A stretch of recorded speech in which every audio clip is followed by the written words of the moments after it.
চুল আছে কিন্তু এটা। নমস্কার বন্ধুরা, আজকে আমি হরিয়ালি কাতলা খেয়ে দেখাচ্ছি।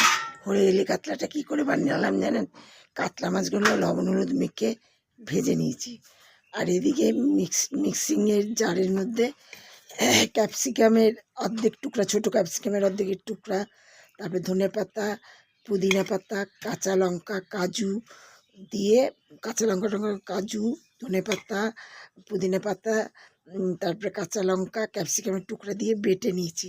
বেটে নিয়ে যখন মাছটা ভাজা হয়ে গেছে, তেলের মধ্যে কালো জিরা ফোড়ন দিয়েছি, পেঁয়াজ টিয়াজ দিয়ে, আর রসুন দিয়েছি বাটার মধ্যে, কালো জিরা ফোড়ন দিয়েছি, দিয়ে ওই মশলাটা বাটা, ধনে পাতা পুদিনা পাতা বাটা মশলাটা ভালো করে তেলের মধ্যে কষিয়েছি। কষিয়ে যখন কষাতে কষাতে যখন তেলটা আবার ছেড়ে গেল, তখন তার মধ্যে জল দিয়ে দিলাম, দিয়ে মাছটা দিয়ে দিলাম।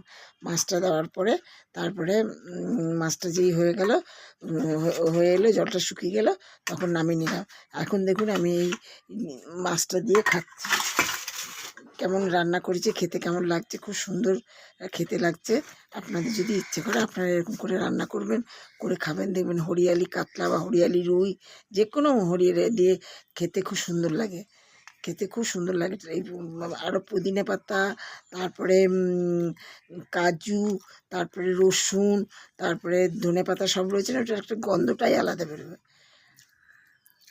আপনারাও এরকম করে করবেন, করে খাবেন, দেখবেন ভালো লাগবে। যদি ভালো লাগে তাহলে কমেন্টস করে জানাবেন, লাইক করবেন, শেয়ার করবেন, সাবস্ক্রাইব করবেন।